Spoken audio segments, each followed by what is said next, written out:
Shalawam, Israel. I'd like to give all praises, honor, and glory to YAHAWAH, YAHAWASHI. Double honors to the apostles and the elders of Great Millstone, and Shalawam to Lek out there doing this work of faith and labor of love and true sincerity. I want to get into a quick topic entitled Hannibal the Israelite, Carthage the Israelite city. All right. And, this is based off of Apostle Tahar's video in which he proved, through the Spirit, that Hannibal was an Israelite. Okay. So, I've been sitting on this information I had, for a little while in this book here, Hebrewisms of West Africa, so, since the Spirit is out, on Hannibal, I thought I'd bring, this information that I had out, and Lord willing, through the Spirit of YAHAWASHI, this is edifying. Okay. So as you can see here it starts, it says what? The Jews of Carthage. All right, so I'm reading the highlights. It says, there can be little doubt that a colony of Jews existed in Carthage soon after the building of the city. And Caesarly is even more specific when he says of the Phoenicians, they are founded mercantile depots along the North African shores, generally placed in charge of Jews. Okay, so when they talking about the Phoenicians here, this is talking about the Canaanites, because Phoenician or Phoenicia, this is basically the Greek translation of Canaan or Canaanites. Okay, so what it's basically getting into is basically saying that the Canaanites founded the city, okay, and they generally placed in charge of the city Israelites. Okay, now we have to keep in remembrance, that this sound plausible, but it's not definitive. But why I say that it's plausible, for a couple of different reasons, which I'm going to show. Okay, because the first thing is that we have to remember that Israel, when we came into the land, and we were told to slaughter off the nations under the hand of Joshua, by YAHAWASHI, we truly never got all the Hamites out of the land, okay? Which, of course, the land was originally called the land of Canaan, and later to be called Israel once we took it over, but we never truly got those nations out of the land. So therefore, we were, you had some of our people intermingled amongst the heathen, okay? Amongst those Hamites. All right, so this is Deuteronomy 7:1. When the Lord thy power shall bring thee into the land whither thou goest to possess it, and hath cast out many nations before thee, the Hittites and the Girgasites and the Amorites and the Canaanites and the Perizzites and the Hivites and the Jebusites, 7 nations greater and mightier than thou, and when the Lord thy power shall deliver them before thee, thou shalt smite them and utterly destroy them, and thou shalt make no covenant with them, nor show mercy unto them. Okay, so the Lord told us that when we went into the land of Canaan, we're supposed to slaughter off these Hamitic nations and make no covenants with them and have no dealings with them.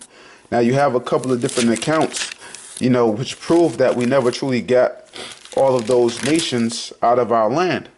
Now, okay, this is the book of Joshua, chapter 9, in which you had the inhabitants of Gibeon, which were Hivites, okay, of the nation of Canaan, of the Canaanites, okay, because the Hivites are a tribe within the nation of Canaan. All right, they tricked Joshua, into making a treaty with them, by putting on old garments and stuff like that, and making them think that they were from a far country, and that they were sent, because of the fame that they heard of what the Lord had did for our people. All right, so this is Joshua chapter 9, verse 14. And the men took of their victuals and asked not counsel at the mouth of the Lord. And Joshua made peace with them and made league with them, okay, to let them live, and the princes of the congregation swear unto them. Verse 16. And it came to pass at the end of 3 days, after they had made a league with them, that they heard that they were their neighbors, and that they dwelt among them. And the children of Israel journeyed and came unto their cities on the 3rd day. Now their cities were Gibeon and Chepithra and Beeroth and Kirjath-jearim. And the children of Israel smote them not, because the princes of the congregation had swore unto them by the Lord power of Israel, and all the congregation murmured against the princes. Okay, so we still had the Hivites, which were Canaanites, in these 4 cities. Okay, which we couldn't destroy because of the pact in which Joshua and the princes made with these Canaanites, with these Hivites. Okay, so there were certain instances where we truly never got them out of the land, and therefore we intermingled with some of the Hamitic nations, because the Lord told us to slaughter them off so that they wouldn't cause us to go off and to serve other false gods. But you had these different instances in where this happened. Okay, now so when you go unto I have this edification here, all right, on my computer, which further proves the point of the word Carthage being the Hebrew word, and another point as well. So this is an excerpt from the book Carthage, or the Empire of Africa. All right, and it states the word Carthage in Latin Carthago and in Greek Carchedon contains in another form changed to suit European tongues the word Kirjath, a name familiar to us in the Bible in the compounds Kirjath Arba and Kirjath Jearim. Kirjath means town, and the name by which Carthage was known to its inhabitants was Kirjath Hezdikath, or the new town, new to distinguish it either from the old town of Tyre, from which its settlers had come forth, or from the older settlement of Utica. Okay, so as we see, a Carthage, comes from the word Kirjath. Okay, as it gets into in Joshua chapter 9. Okay, and we see that the inhabitants of these cities were of the nation of Canaan. They were Hivites, as you see what Kirjath Jearim. Okay, so, and there was other information which I had looked up, which pretty much stated that you had these Hamites that started, or that founded, the city of Carthage. Okay, but nonetheless, you still had Israelites that took over that city and made the city to flourish and to prosper, and overall it became an Israelite city.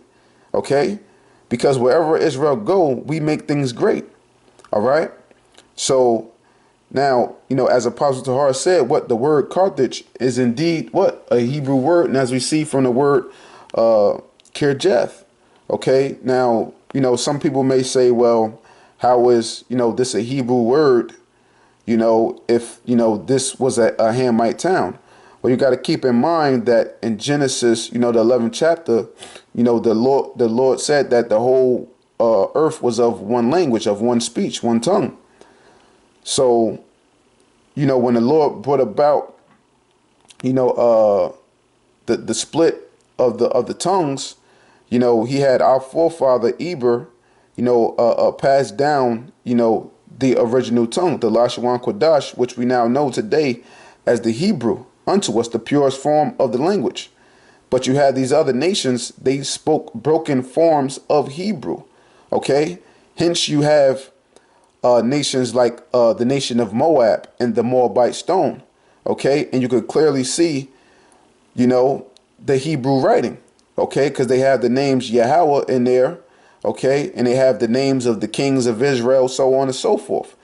And when you look at the ancient Phoenician or the ancient Canaanite language and their alphabet compared to the Hebrew alphabet, okay, the characters are very similar. Okay, when you look at the alphabet.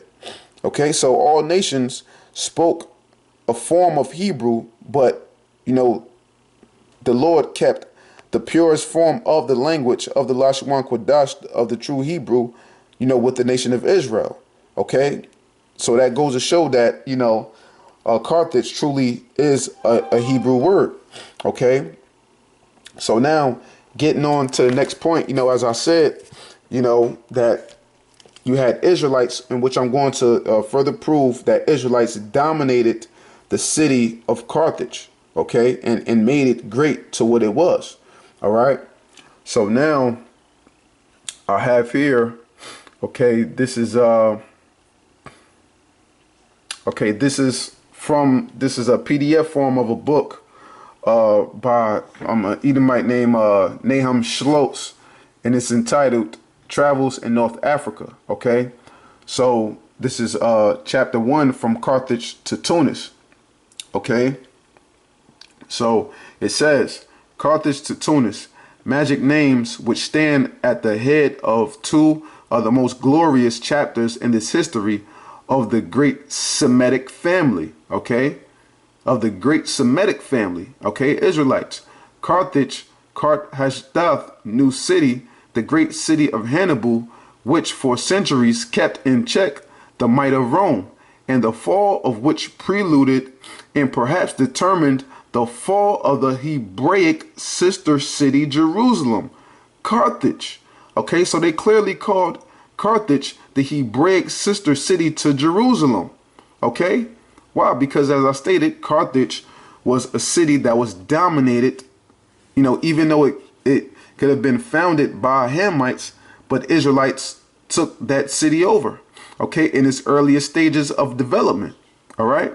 So going on, it says, whose every vestige was destroyed by her Roman enemy, her civilization, her influence, her very monuments, today, thanks to French science, emerges again before the eyes of men, and all the fantasy and ancient decorations, with her hundreds of sarcophagi and statues and basements of her temples.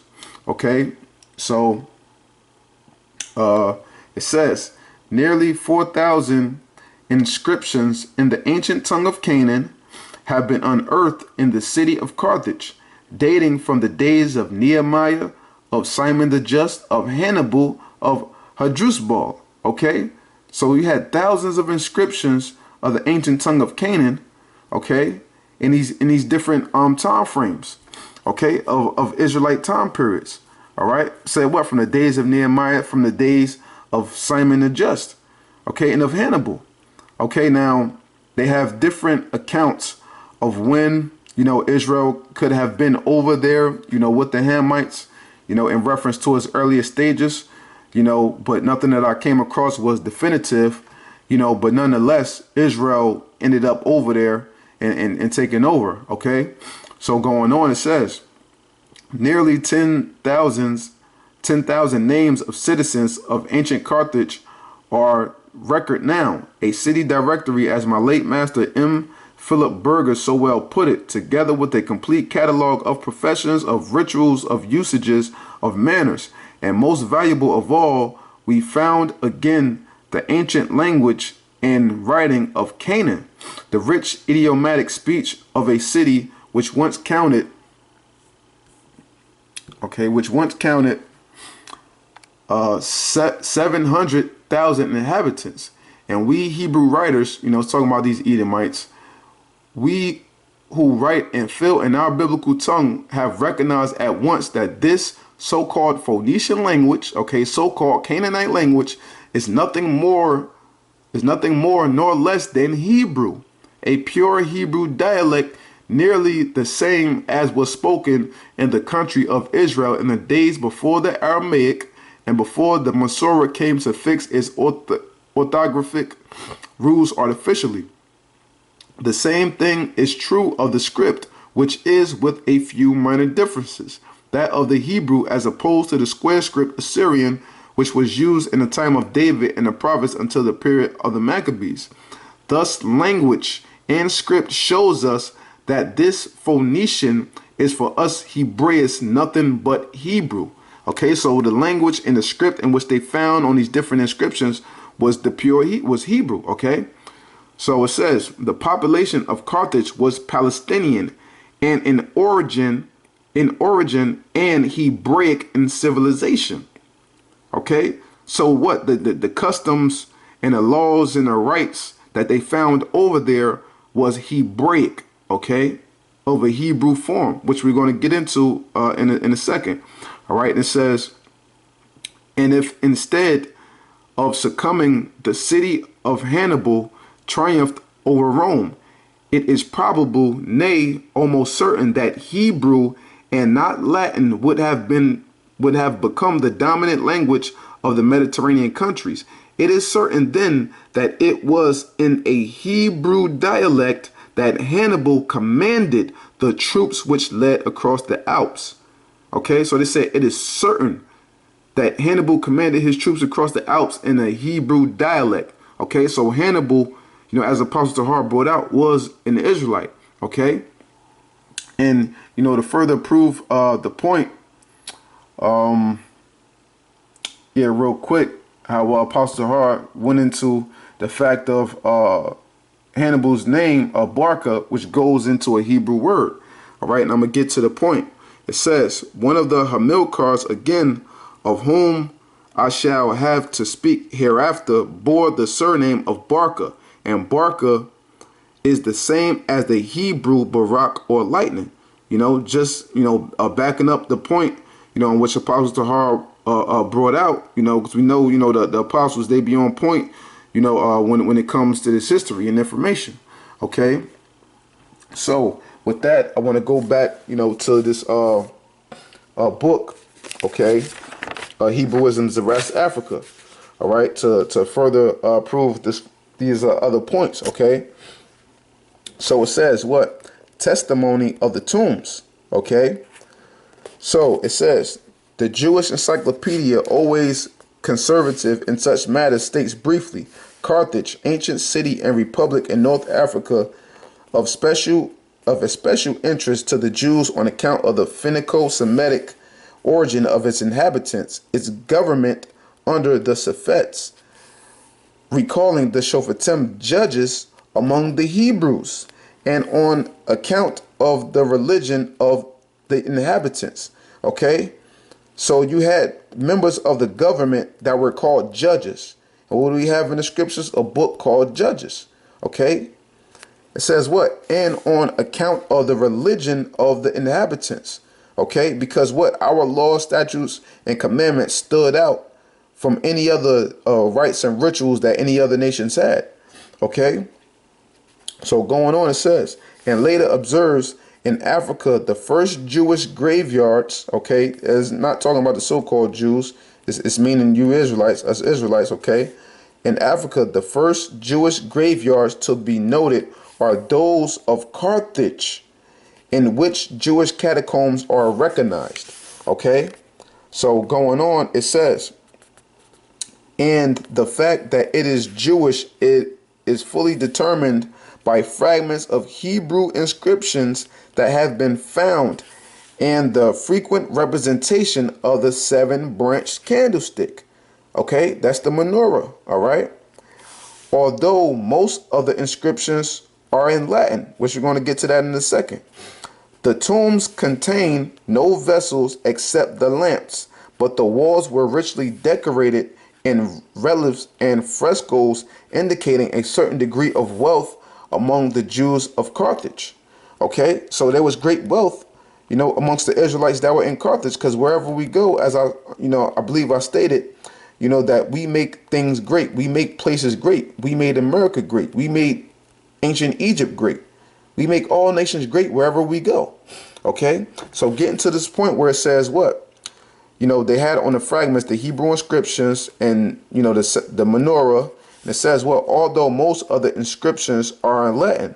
Okay, now why is this? Because wherever our people went, we were in different captivities. So in those different captivities, we wind up having to learn the language of the other nations. Okay, within those different captivities. And when you go into certain historical accounts and certain Israelites, you'll find that we were great historians, and we translated a lot of different works, from language to language, whether it be Arabic, whether it be the Greek, whether it be the Latin, so on and so forth. So the account that I want to get real quick to show why, it was written in Latin. Okay, now this is John chapter 19, verse 19. Okay, and it says, and Pilate wrote a title and put it on the cross, and the writing was YAHAWASHI of Nazareth, the King of the Jews.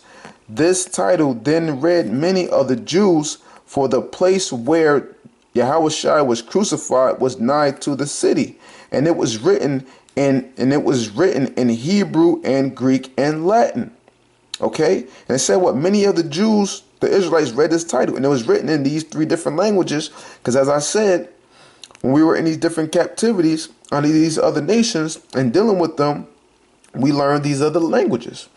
Okay, so that's why you had many of the inscriptions in Latin. Okay, and they were dealing heavily over there in the city of Carthage with Rome. Okay, and the different wars and stuff like that. So they had to be people that spoke the language, and you had to have interpreters of things, so on and so forth. Okay, so going on, it says, while these tombs would appear to belong to the Roman period of Carthage. So what it said, these tombs appear to belong from the Roman period, okay, in which Hannibal was around during what, the Roman period, okay, of Carthage, okay, slaughtering, defeating them and stuff like that, but ultimately fell unto them. Mendelssohn finds in them a confirmation of his own views and argues the early advent of the Jews in the country now known as Tunisia was exclusively proved by the discovery of the ancient Israelite cemetery in the Gamart Hills in the vicinity of the city of Tunis, in close proximity to the site of Carthage. So what, we had Israelites all over north, okay, and the west coast of Africa, okay. So it says, in any case, while the date of their advent may well be disputed, this much is certain, that a strong and influential colony of Jews was established at Carthage long before the city had risen to the height of its glory. So as I said, getting into the word Kirjath and how, that was originally, a Hamite town, because the Hivites, the Canaanites dwelt there. They may have founded the city, but what, we, the Israelites, dwelt in Carthage well before its rise to glory, because as I said, we made that city great. So overall, okay, Carthage was an Israelite city that was made great by the Israelites. Okay, so going on to the next point that I have here. All right, it says Carthaginian Hebrewisms. Okay, and it says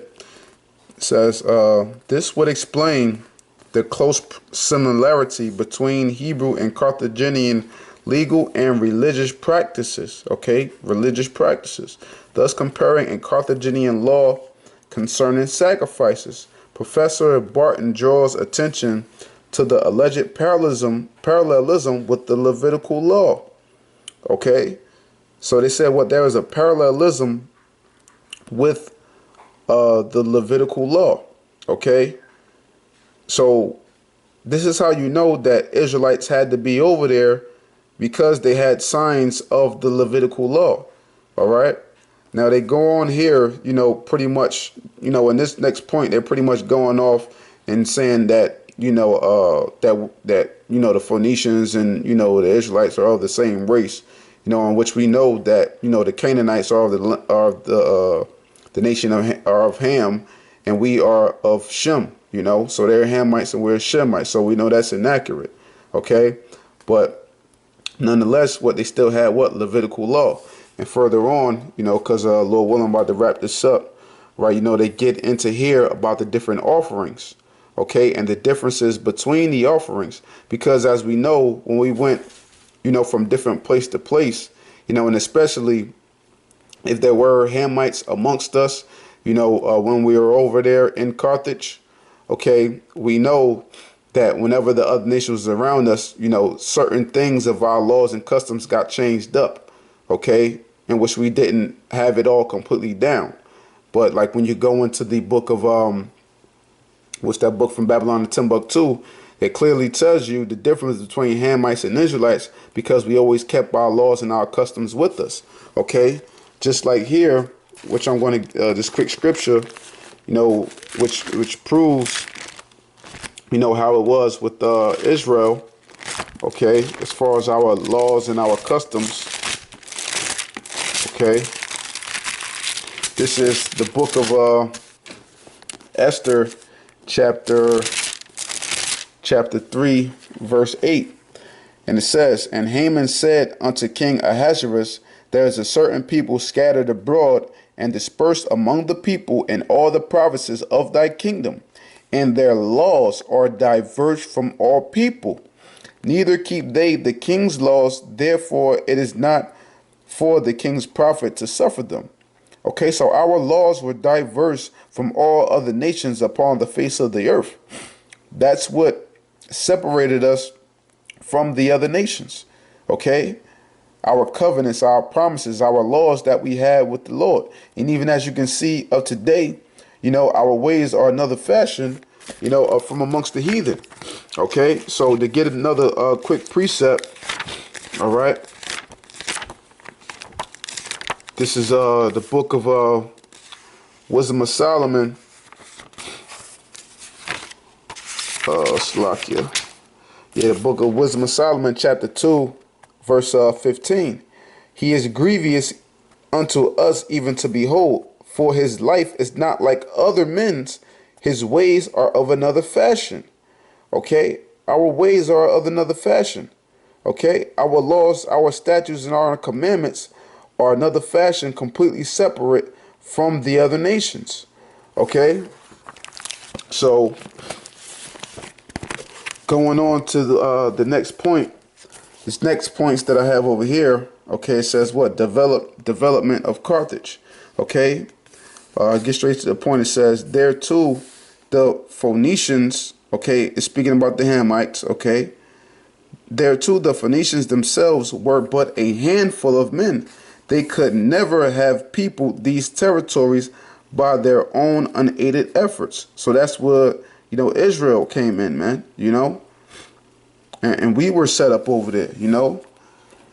So it says, yeah, start from here. It says, "In the eyes of the world at large, this town was Phoenician," meaning in the eyes of everyone, it seemed to be a Hamitic place. Okay, as we today look upon it exactly the same way, because that's what most people think about when they look upon it, you know, as far as as a historical reference, as a town of Africans. Okay, it has remained Phoenician for succeeding generations of historians. So many historians have always thought that the city of Carthage was a Hamitic land, a Hamitic city. Okay, but it has this ethnic quality in appearance only.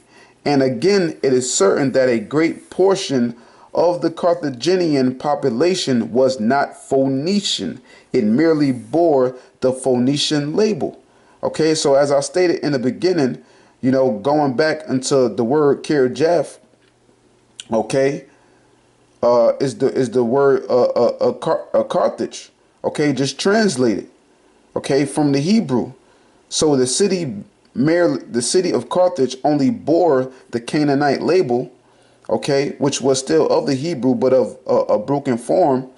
Okay, it bore that label, but what it said, what the population was not Phoenician. It wasn't Canaanites. The population was full of Israelites. Hence, you have what? Hannibal. Okay, and you know, getting into the point of the Jewish graveyards. Okay, the Jewish cemeteries of Gamart. Okay, next to Tunis, so on and so forth.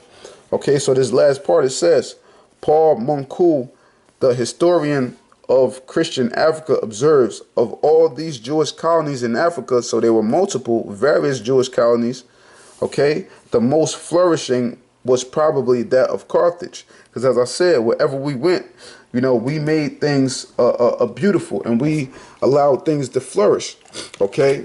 And just a couple scriptures before I end this, all right? This is the book of 2 Samuel, chapter 7, verse 23. And I'm just, you know, just hit straight the point on this. Okay. So this is a book of where I'm at. Yeah, 2 Samuel 7:23. And what one nation in the earth is like thy people, even like Israel? Okay, what one nation is like us, man? Or has the beauty that we do as a nation overall? Okay, what one nation, whenever they go, from captivity to captivity, allow other nations to flourish, man? Only the Israelites, man. When you look at America, okay, we caused America to flourish, okay, because we were enslaved here. We built up America. We created the best and the greatest inventions for this place to flourish, okay? Because the scriptures say what? Jacob is the former of all things, okay? The other nations, they learn from us, okay?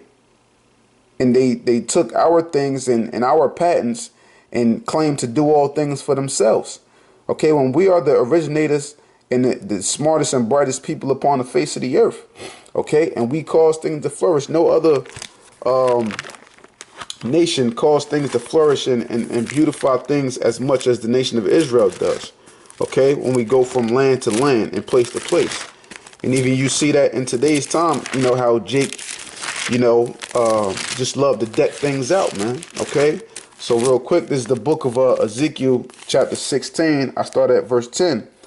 I clothed thee also with broidered work, and I shod thee with badger skin, and I girded thee about with fine linen, and I covered thee with silk. I decked thee also with ornaments, and I put bracelets upon thy hands, and a chain on thy neck, and I put a jewel on thy forehead, and earrings in thine ears, and a beautiful crown upon thy head. Thus wast thou decked with gold and silver, and thy raiment was of fine linen and silk, and broidered work. Thou didst eat fine flour and honey and oil, and thou wast exceeding beautiful, and thou did prosper into a kingdom. Okay, what we prospered into a kingdom, okay, during a time of King Solomon.